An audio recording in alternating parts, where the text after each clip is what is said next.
பெரம்பலூர் அரசு மேல்நிலைப் பள்ளியினுடைய தமிழ்கூடல் நிகழ்வினை சிறப்பாக ஏற்பாடு செய்திருக்கிற பள்ளியினுடைய தலைமை ஆசிரியர் அவர்களுக்கும், வரவேற்புரை, வாழ்த்துறை என்று தொடர்ச்சியாக பல்வேறு நிகழ்வுகளை இங்கே செய்த அனைத்து ஆசிரியர் பெருமக்களுக்கும், நான் இங்கே வருவதற்கு முக்கியமான காரணமாக இருக்கிற உதவி தலைமை ஆசிரியர் திரு சபா சிலம்பரசன் அவர்களுக்கும், குழுமி இருக்கிற ஆசிரியர் பெருமக்களுக்கும், அனைத்து மாணவ மாணவிகளுக்கும் என்னுடைய பணிவான காலை வணக்கத்தை நான் தெரிவித்துக் கொள்கிறேன். மாணவர்களே, ஒரு 35 ஆண்டுகளுக்கு முன்னாடி இதே மாதிரி ஒரு பள்ளியில நான் படிச்சுட்டு இருந்தேன். எனக்கு தெரியும், இங்க நின்று பேசுறது ரொம்ப ரொம்ப ஈஸி, உட்கார்ந்து கேட்கறது ரொம்ப ரொம்ப சிரமம். அவ்வளோ பெரிய சிரமம். உட்கார்ந்து பக்கம் பக்கமா பேசுற ஆசிரியர்கள் உட்கார்ந்து கேட்கும் போது தான் தெரியும். நாங்க இப்படி இதே மாதிரி நான் உட்கார்ந்துட்டு இருக்கும்போது அசோகா மரம் இருக்கும், அதனுடைய விதைகள் நிறைய கொட்டியிருக்கும், அந்த வேப்ப மர விதைகள் கொட்டியிருக்கோம். அது எடுத்து இப்படி விரல்ல சிக்கிட்டே தான் நாங்க வந்து விளையாடிட்டு இருப்போம். அவ்வளோ எரிச்சலா இருக்கும். வாத்தியாருக்கு என்ன பேசுறாங்கன்னே தெரியாது, இங்க முன்னாடி என்ன பேசுறாங்கன்னே தெரியாது. ஆனா அன்னைக்கு கேட்ட அரைகுறையான செய்திகள், அன்னைக்கு கேட்ட வார்த்தைகள் தான் இன்றைக்கு நான் எந்த மேடையில் போய் நின்றாலும் எனக்கு அந்த சொற்கள் தான் எனக்கு துணையாக.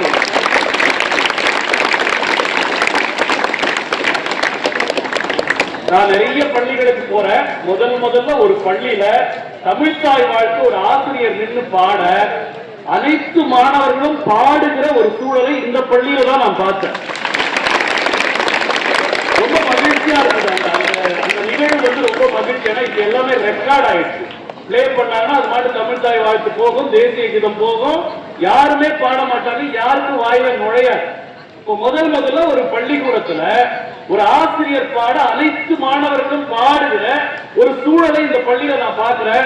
இந்த பள்ளியினுடைய ஆரோக்கியமான சூழல் தான் நான் சொல்றேன். அப்புறம் வரவேற்புரை சொன்ன ஒரு ஆசிரியர் வந்து பாரதிதாசனுடைய பாடல் பாடுறாங்க. இப்ப மாணவர்கள், இந்த அரசு பள்ளி இருக்கு இல்லைங்களா, அரசு பள்ளி மாதிரியான ஒரு ஆரோக்கியமான சூழல் எங்குமே நிகழாது நண்பர்களே, குழந்தைகளே. அதனால நான் உங்ககிட்ட பெரிய இலக்கியங்கள்லாம் பேசி உங்களை எந்த வகையில நான் போரடிக்க விரும்பல. நான் பேசும்போது எதிரில் பேசிட்டு இருந்தீங்கன்னா நான் ரொம்ப நேரம் பேசுவேன். அமைதியா இருந்தீங்கன்னா நான் சில தகவல்களை உங்களுக்கு நான் சொல்லணும்னு நான் நினைக்கிறேன். சரிங்களா? நான் இங்க பாக்குற இந்த மாணவர்கள் எல்லாம் பேசிட்டு அசந்துட்டே இருக்கிறீங்க. ரொம்ப நேரமா மாணவிகள் ரொம்ப கட்டுப்பாட்டோட ஒழுக்கத்தோட உட்கார்ந்து பேசுறத கேட்கிறாங்க. எனக்கு அப்பதான் தோணுச்சு, ஏன் இப்பெல்லாம் அரசு தேர்வுகள்ல மாணவிகளே அதிகமா தேர்ச்சி பெறாங்க அப்படின்னும் போது இந்த கவனிப்பு தான் முக்கியமான காரணமா இருக்கும் அப்படின்னு நான் நினைச்சேன். நமக்கு நிறைய காரணங்கள் ஆயிடுச்சு. இன்னொரு முக்கியமான செய்தி ஞாபகம் வச்சுங்க, இங்க பேசுற எல்லா வாத்தியாரும் இருக்காங்கல்ல, அவங்க உங்களை மாதிரி படிக்கிற காலத்துல ஆண்ட்ராய்டு போன் ஒரு போன் வரல, இன்டர்நெட் ஒண்ணு வரல, பேஸ்புக்னு ஒண்ணு வரல, வாட்ஸ்அப்னு ஒண்ணு கிடையாது. அப்படி இல்லாத காலத்துல படிச்சு பாஸ் பண்ணி வாத்தியாரா வர்றது ஈஸி. இப்ப உங்ககிட்ட எல்லாத்துக்குமே அன்னைக்கு வந்து நான் படிக்கிற காலத்துல 38 வருஷத்துக்கு முன்னாடி எங்க ஹாஸ்டல்ல 10வது படிக்கும் போது டிவியே வந்தது. அந்த டிவியில வாரத்துக்கு ஒரே ஒரு தமிழ் சினிமா போடுவாங்க. ஒரு சினிமா 6 மணி நேரம் ஓடும். 6 மணி நேரம் விளம்பரங்களா ஓடிட்டே இருக்கு. நடுவில் கொஞ்ச நேரம் காட்சி வரும், மறுபடியும் விளம்பரங்கள் ஓடும். அந்த மாதிரி சூழல்ல அந்த ஒரு டிவி வாரத்துக்கு ஒரு சினிமா அப்படின்ற சூழல் போயிட்டு இன்னைக்கு நம்ம கைக்குள்ளே சினிமா தான் வந்துருச்சு, கைக்குள்ளே எல்லாமே வந்துருச்சு. இந்த சூழல்ல நீங்க படிச்சு வெற்றி பெறது மிகப்பெரிய சவால். அன்னைக்கு ஜெயிக்கிறதுன்றது ஒரு வெற்றி, இன்னைக்கு நீங்க பாஸ் பண்றதுன்றது ஒரு சாதனை. அந்த சாதனையை நிகழ்த்துகிற குழந்தைகளா இருக்கணும்ல, அது ரொம்ப ரொம்ப முக்கியம். வசதியான தனியார் பள்ளிகள்ல பெரிய அளவுல படிச்சுட்டு வர்றதெல்லாம் ஈஸி. குழந்தைகள் எல்லா வாய்ப்பும் அங்க இருக்கும், இன்டர்நெட் அங்க இருக்கும், எல்லாமே இருக்கும். எதுவுமே இல்லாம ஒரு அரசு பள்ளியில படிச்சுட்டு வெற்றி பெற்றுட்டு வர்றது இருக்குங்களா, அது மிகப்பெரிய சாதனை. இதோடு எனக்கு நல்லா தெரியும் நண்பர்களே, நல்லா தெரியும். இங்க இருக்கிற பெரும்பாலான குழந்தைகள் நீங்க தான் முதல்ல பள்ளிக்கு வந்திருப்பீங்க, முதல் தலைமுறையா. ஏன்னா நானும் எங்க வீட்டுல நான் தான் முதல் தலைமுறையா பள்ளிக்கு போனேன். நான் தான் முதல் தலைமுறை. எங்க அப்பா 6வதோட விட்டுட்டார்.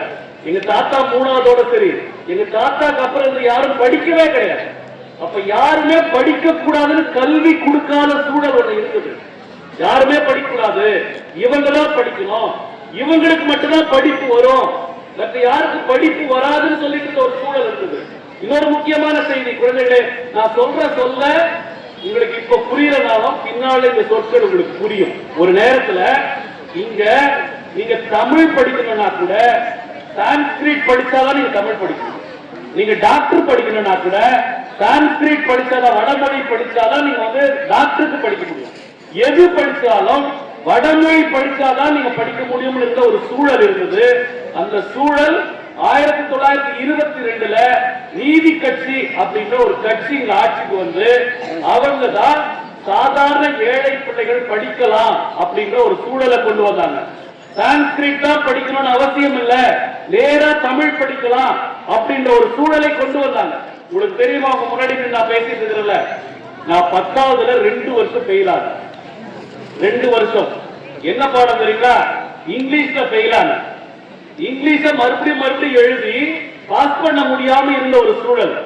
ஏன் இதை சொல்றேன்னு சொன்னா, நமக்கு இங்கிலீஷ் ஒரு சப்ஜெக்டே பெரிய சவாலா இருக்கும் போது இன்னொரு சப்ஜெக்ட் நீங்க ஹிந்தி படிங்க இல்ல சான்ஸ்கிரிட் படிங்க அப்படின்ற ஒரு சூழல் இங்க வந்துருந்துச்சுன்னா நம்மளால எத்தனை பேர், நான் தான் 6வதே தாண்டி இருக்க மாட்டேன்.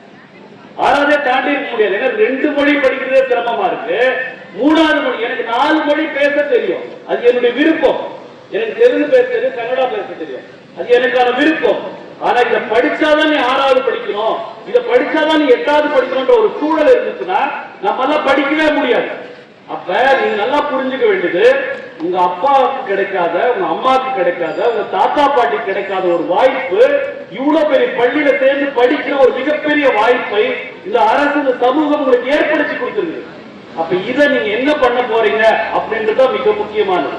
உங்களுக்கு தெரியும், 1967ல இருந்து இன்னைக்கு வரைக்கும் தமிழ்நாட்டை திராவிட முன்னேற்ற கழகம் அப்படின்ற ஒரு கட்சி, அண்ணா திராவிட முன்னேற்ற கழகம் அப்படின்ற 2 கட்சி ஆண்டு இருக்குது.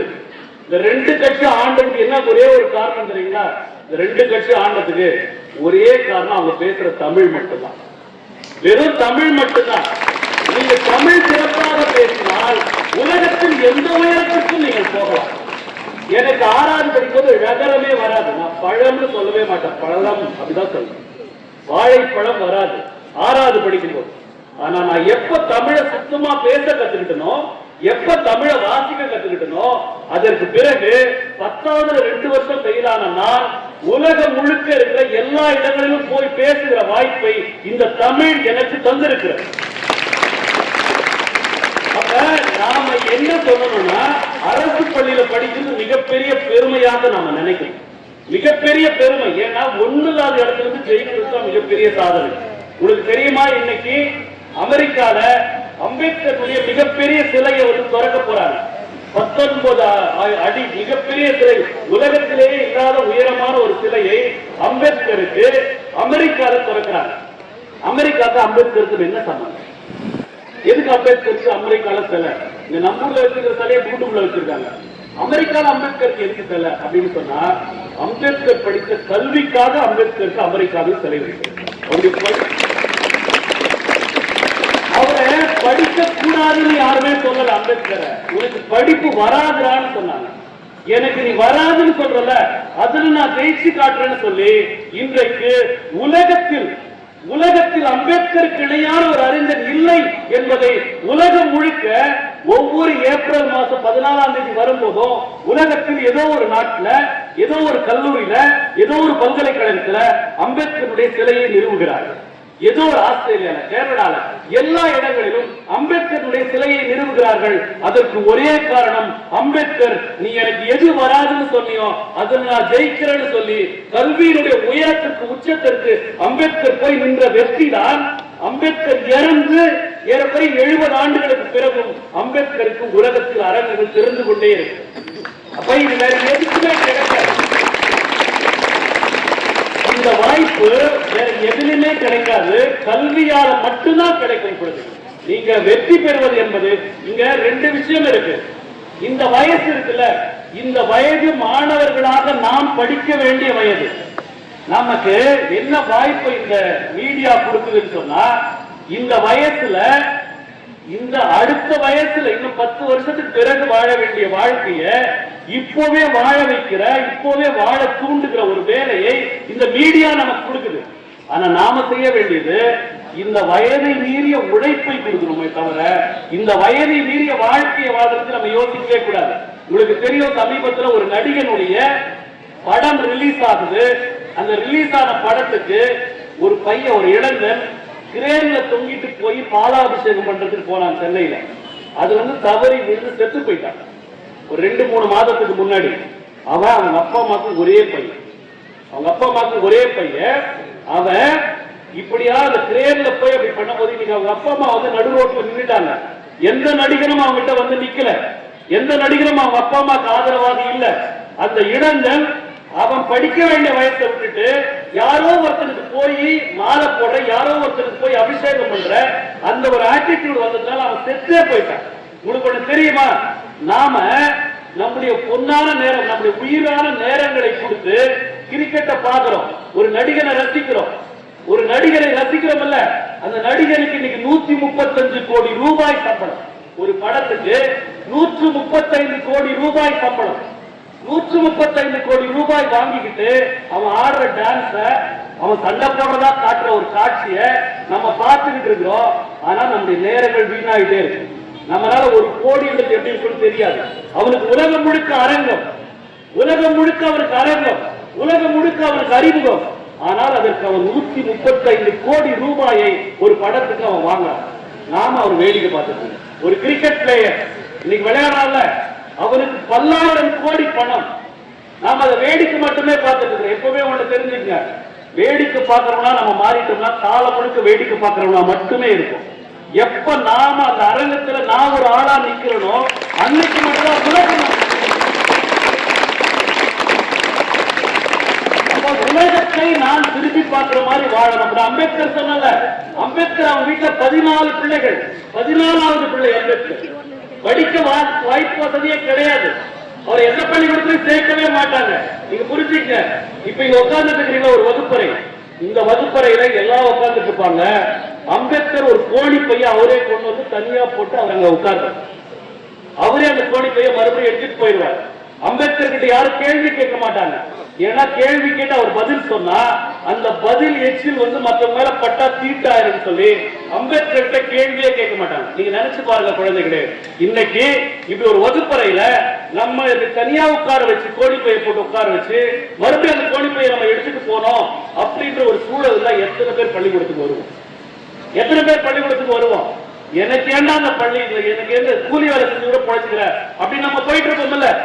அம்பேத்கர் அவங்க அண்ணனை ஒரு முறை ஒரு ஊருக்கு போறாங்க அவங்க அப்பாவை பாக்குறதுக்கு. ஒரு மாட்டு வண்டியை வாடகைக்கு பேசிட்டு அந்த வாடகை அந்த வண்டியில உட்கார்ந்து பேசிட்டே போறாங்க. அந்த வண்டிக்காரன் பேசிட்டே போறான், நீ யாரு என்னன்னு கேட்டுட்டே வரான். அம்பேத்கர் அவங்க அண்ணனும் பேசிட்டே ஒரு இடத்துல சொல்றாங்க, நான் இந்த மாதிரி இந்த வீட்டுல இருந்து வரேன், எங்க ஊர் இது, எங்க அப்பா பேர் இது அப்படின்னு சொல்றாங்க. குழந்தைகளை உடனே அந்த வண்டிக்காரன் வண்டியை விட்டு கீழே இறங்கிட்டு, என்ன நீ யாருன்னு ஏறும் போதே சொல்றது இல்லையாடா, ஏறும் போதே சொல்றது இல்லையா நீ அப்படின்னு சொல்லி அவன் மாட்டை அவுத்துட்டு வண்டியை கொடசாச்சுட்டான். உங்களுக்கு தெரியுமா யாரெல்லாம் மாட்டு வண்டி பார்த்துருக்கீங்க? மாட்டு வண்டி அப்படியே கொடசாக்கிருங்க, அப்படியே கவுத்துருவாங்க. மணல் கொண்டு வந்து அப்படியே கவுத்தாருன்னா மணல்ல கீழே போய் விழுந்துரும். அவங்க அண்ணனையும் அம்பேத்கரையும் கொடை சாட்சி எல்லாரையும் கீழே தங்கிட்டு அந்த மாட்டு வண்டியை மாட்டு பூமியை கொண்டு வந்து தெளித்து தீட்டு கிடைக்கிறார். இதையெல்லாம் பார்த்துதான் ஒருத்தர் படிக்கிறார். அவர் படிச்சுட்டு மெட்ராஸ்ல இருக்க பிரசிடென்ட், மும்பையில் இருக்க பிரசிடென்சி காலேஜுக்கு பேராசிரியரா வர, அம்பேத்கர் பேராசிரியரா வர. உங்களுக்கு தெரியுதா, நான் டாக்டர் பட்டம் வாங்கும்போது எனக்கு 32 வயசு. அம்பேத்கர் 23 வயசுல அவர் எழுதுற ஒரு கட்டுரைக்காக கொலம்பியா பல்கலைக்கழகம் ஒரு டாக்டர், நான் பிஹெச்டி போட்டு 6 வருஷமா ஏதோ நான் ஆராய்ச்சி பண்றேன்னு நான் பண்ணேன். அம்பேத்கர் எழுதின ஒரு கட்டுரைய அந்த பல்கலைக்கழகம் அங்கீகரித்து இந்த கட்டுரை ஒரு மிகப்பெரிய ஆய்வாளனால் எழுதப்படுகிற கட்டுரை, எனவே இந்த கட்டுரைக்காக டாக்டர் பட்டம் கொடுக்கிறோம் என்று அம்பேத்கருக்கு டாக்டர். அவ்வளவு பெரிய அறிவாளி, அவ்வளவு பெரிய அறிவாளி படிச்சுட்டு மும்பை பிரசிடென்சில வேலை செய்யறதுக்காக வராரு. அப்படி வரும்போது இதெல்லாம் பாடம் நடத்தி நாங்கெல்லாம் கேட்கணுமா அப்படின்னு சொல்லி யாருமே வரமாட்டேங்கிறாங்க. கிளாஸ். குழந்தைகளே, அம்பேத்கர் இருக்கிற ஒரு 2-3 மாணவர்களுக்கு மட்டுமே வகுப்பெடுக்கிறார். 2-3 மாணவர்களுக்கு மட்டுமே வகுப்பெடுக்கிறார். கொஞ்சம் கொஞ்சமாக அந்த கல்லூரியில அம்பேத்கர் வகுப்பு என்றால் ஜன்னல் எல்லாம் மொய்ச்சுக்கிட்டு, வகுப்பறையெல்லாம் மொய்ச்சுக்கிட்டு, நூற்றுக்கணக்கான மாணவர்கள் வகுப்புல மொய்ச்சுட்டு நின்றுட்டு இருக்கா. இவ்வளவு பெரிய ஒரு அறிஞரை நான் புறக்கணிச்சுமே அப்படின்னு சொல்லி அவன் நிற்கிறார். இந்த அம்பேத்கருடைய வாழ்க்கை நமக்கு எதை சொல்லுதுன்னு சொன்னா, நீ எங்கே புறக்கணிக்கப்படுறியோ, எங்கே உன்னுடைய ஏழ்மையை சொல்லி, உன்னுடைய வறுமையை சொல்லி, அல்லது உன்னுடைய பாகுபாட்டை சொல்லி புறக்கணிக்கிறாங்களோ அந்த இடத்துல நீ ஜெயிச்சு மேல வந்து நிக்கணும். அந்த இடத்துல மேல வந்து நிக்கிறதுக்கு இருக்கிற ஒரே ஒரு வாய்ப்பு கல்வி மட்டும்தான். அம்பேத்கரால ஒரு எலெக்ஷன்ல நின்று ஒரு எம்பியா இருக்காருன்னு வச்சுங்க, இல்ல ஒரு கட்சி தொடங்கியிருந்தா கூட அம்பேத்கருக்கு இவ்வளவு பெரிய அங்கீகாரம் கிடைச்சிருக்காரு. உங்களுக்கு ஒரு உண்மை தெரியுமா? உலகத்துல சிலுவைக்கு அடுத்தபடியாக உலகத்தில் ஒரு தனிநபருக்கு சிலை இருக்கிறது என்று சொன்னால் அது அம்பேத்கர் அவர்களுக்கு மட்டும்தான். எதனால வந்தது இந்த சிலை? எதனால வந்தது? கல்வி என்பது மட்டும்தான் தன்னுடைய ஆயுதம். கல்வியால் இந்த உலகத்தை வெல்ல முடியும் என்று எல்லா கஷ்டங்களுக்கு நடுவுல, எல்லா வறுமைக்கும் நடுவுல, எல்லா அவமானத்துக்கும் நடுவுல அம்பேத்கர் செய்ததுதான் இன்றைக்கு அம்பேத்கர் போன பிறகு நான் சொல்றேன், இந்த உலகம் இருக்கிற வரைக்கும், இந்த உலகத்தில் அறிவை பற்றி பேசுகிற வரைக்கும் அம்பேத்கர் என்கிற ஒரு சொல், அம்பேத்கர் என்கிற ஒரு கருத்து, அம்பேத்கர் என்கிற சிந்தனை இந்த உலகத்துல இருக்கும். அவரு உங்களை மாதிரி சாதாரணமா இப்படி உட்கார்ந்து படிச்ச ஒரு நபர், உங்களை மாதிரி கூட இல்ல, புறக்கணிக்கப்பட்டு தனியா வைக்கப்பட்டு படித்த ஒரு நபர். சரி, இப்படிதான் வந்து இந்த கல்வி அதுக்காக தான் நமக்கு வழங்கப்பட்டிருக்கு. இன்னொரு செய்தி சொல்றேன். இந்த ஆண்டு 1924, இந்த ஆண்டுல தமிழொலி அப்படின்ற ஒரு கவிஞருக்கு 100 தமிழொலின்ற ஒரு கவிஞர் 1940 கவிதை எழுதி செத்து போயிடுறார். இன்னைக்கு அவருடைய 100. இன்னைக்கு உலகம் முழுக்க அவருடைய 100 கொண்டாட ஆரம்பிச்சுட்டாங்க. அவரு பயங்கரமான வறுமையில இருந்தவர், பயங்கரமான புறக்கணிப்புல இருந்தவர். நீங்க கேள்விப்பட்டீங்களான்னு தெரியல, ஜெயகாந்தன் அப்படின்னு ஒரு பெரிய ரைட்டர் உண்டு தமிழ்ல, ஜெயகாந்தன். அந்த ஜெயகாந்தனுக்கு குரு தமிழ். அந்த ஜெயகாந்தனுக்கு எப்படி தமிழ் எழுதணும், எப்படி ஒரு கதை எழுதணும், எப்படி ஒரு வாக்கியத்தை அமைக்கணும்னு சொல்லி கொடுத்த தமிழொலி அவருடைய 50 வருஷத்துல 42 வயசுல செத்து போயிடுறேன். அதற்கு பிறகு அவருடைய 100 குழந்தைகளே, இந்த 100 ஒரு பன்னாட்டு கருத்தரங்கம் சென்னையில நடந்தது. உலகம் முழுக்க இருக்கிறவங்க தமிழொலியை பற்றி கட்டுரைகள் சப்மிட் பண்ணாங்க. அதுல 3 அரசு பள்ளி மாணவர்கள் கட்டுரையை வந்து சப்மிட் பண்ணாங்க. உலகம் முழுக்க இருக்கிற அறிஞர்கள் கொடுத்த கட்டுரை ஒண்ணு, அரசு பள்ளி மாணவர்கள் அகிலன் அப்படின்ற ஒரு 6வது படிக்கிற மாணவன் தமிழொலியோட ஒரு புத்தகத்தை படிச்சுட்டு ஒரு கட்டுரை சப்மிட் பண்ணிருந்தா, அந்த உலகம் முழுக்க இருந்த அந்த அறிஞருடைய கட்டுரையோட அந்த அரசு பள்ளியில படிக்கிற 6வது படிக்கிற அந்த அகிலன் எழுதின கட்டுரை மிகவும் சிறப்பாக இருந்ததாக அந்த விழாக்குழு சொல்றாங்க. இந்த விழாக்குழு அரசு பள்ளியில் இருந்த ஒரு மாணவன், தனியார் பள்ளியில இல்ல, சிபிஎஸ்இ ஸ்கூல் இல்ல, மெட்ரிகுலேஷன் ஸ்கூல் இல்ல, அரசு பள்ளியில படிக்கிற மாணவன். குழந்தைகளே, ஒரு உண்மை தெரியுமா?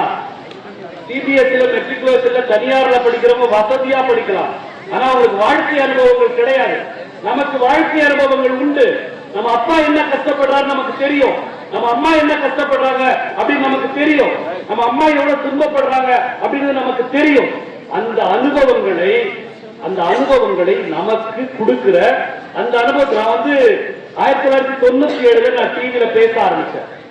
மார்னிங்ல காலை தென்றல் அப்படின்னு ஒரு நிகழ்ச்சியில நான் பேசுறேன் தொலைக்காட்சியில. காலைல 5:30 மணிக்கெல்லாம் எழுதி நான் மேக்கப் போட்டுட்டு டிவியில பேசுறதுக்கு முன்னாடி, அப்ப எங்க வீட்டுல லேண்ட்லைன் போன் இருந்தது. எங்க அம்மாக்கா எங்க அப்பாக்கா போன் பண்ணிட்டு அவங்களுடைய உழைப்பை பத்தி நான் கேட்பேன். அந்த காட்டுக்கு எப்படி எங்க அம்மா அப்பாவை காடு ஏறணும், காட்டுல போய் விறகு சொல்லணும், அந்த உழைப்பை பத்தி கேட்டுட்டு அன்னைக்கு அதை பத்தி தான் நான் டிவியில பேசுறேன். இப்படி நான் வந்து 3 வருஷம் அந்த நிகழ்ச்சியை பண்ணேன்.